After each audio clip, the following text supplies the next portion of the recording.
বঙ্গোপসাগরে 58 দিনের মৎস্য আহরণের নিষেধাজ্ঞা রয়েছে। থেমে গেছে আয়, বেড়েছে ঋণের বোঝা, দুশ্চিন্তায় মহেশখালীর জনজীবন। বলছিলাম মহেশখালীর জেলেপাড়া, মুদি দোকান, হাট বাজার, অন্যান্য জনজীবন নিয়ে। মহেশখালীর বিভিন্ন লোকালয়ে আমরা কথা বলেছি। এই 58 দিনের মৎস্য আহরণে কেমন আছে মহেশখালীর জনজীবন, তারা কেমন দিন কাটাচ্ছে। মহেশখালীর বেশ কয়েকটি আমরা হাট বাজার ঘুরে দেখেছি। বিস্তারিত দেখুন আমাদের প্রতিবেদন। লাখ 2 লাখ 3 লাখ 2.5 লাখ 2 লাখ হচ্ছে এখন তো ব্যাপার নয় 100 বা 80 50 প্লাস 50। ধন্যবাদ আপনাদেরকে। বাজারে কীরকম প্রভাব পড়ছে সেটা যদি বলতে গেলে প্র্যাকটিক্যালি তো অনেক সমস্যা দেখা যাচ্ছে এখন আমাদের বেচা বিক্রির যে অবস্থা এবং লোকের সমাগমের যে অবস্থা, মানুষের টাকা পয়সার যে অবস্থা, এগুলো সবগুলো সার্বিক বিবেচনা করি খুবই কষ্টে আছি, আমরা কষ্টে আছি। আর কিছুদিন আগে যেরকম সরকারের একটা নিষেধাজ্ঞা ছিল 7টা বা দোকান বন্ধ, ওইটা আরেকটু কষ্ট ছিল, এখন মোটামুটি লাগাব। তো বাজার এখন কোনো ধরনের আমার মনে হয় সবাই দোকানদার সুস্থ আছে বা ভালো ব্যবসা নিয়ে চলতেছে আমার মনে হয় না, মোটামুটি চলতেছে। আগে তোমার 3 ভাগের অ্যাকাউন্ট 2 ভাগ কমে গেছে, আমাদের 1 ভাগ হয়ে গেছে।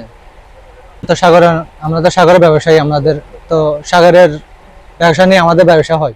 এখন বেচা কিনে খুবই কম। এখন সাগরের মাঝে তো যারা দরিদ্র মানুষ আছে তারা এখন সাগরের মাঝে মাছ টাছ একটু কম, তো এই কারণে গরিব দুঃখী মানুষ বাজার করতে খুবই কম। এর বাজারের মাঝে বেচা কিনে কম। বেচা কিনে আগের তুলনায় কিছুটা মানে প্রায় অর্ধেক কমিয়ে গেছে সাগরের বন্দরের কারণে। আসলে যে 2 মাস সরকার সাগর বন্ধ দিয়ে এই 2 মাসের ভিতরে আরাতন খুবই বেচে কিনে হম, যা আগর তুলনায় দেখতে গেলে 40%, আগে তো প্রায় 80% তো এখন খুবই হম। বাপা কামাকা পড়বে 100 কিন্তু 100 পাওয়া পড়বে জলদস্যু যখন লামিনার তাইলে চলাফেরা করিব, তারপর দিনের মজুরি হাদে মানুষ, এটা একটা প্রভাব পাওয়া প্রভাব পড়বে বাজে সহজে। আর 3 নয় ব্যবসাও নাই, কিন্তু প্রত্যেক এলাকাতে এতদেরকে তো আইলে না সমুদ্র তো আইলে না আরা ফাইট দিয়ে সমুদ্র নোয়ার দ্বারা না পাই সমুদ্রে যখন ইনকাম হবো আর তো বারোশো করিব আরা পাইও, যাতে ইনকাম না পাইব আরা না পাইও, এটা স্বাভাবিক। প্রত্যেক এলাকা তার প্রত্যেক জন্য বেশি হম, অত্যন্ত কম।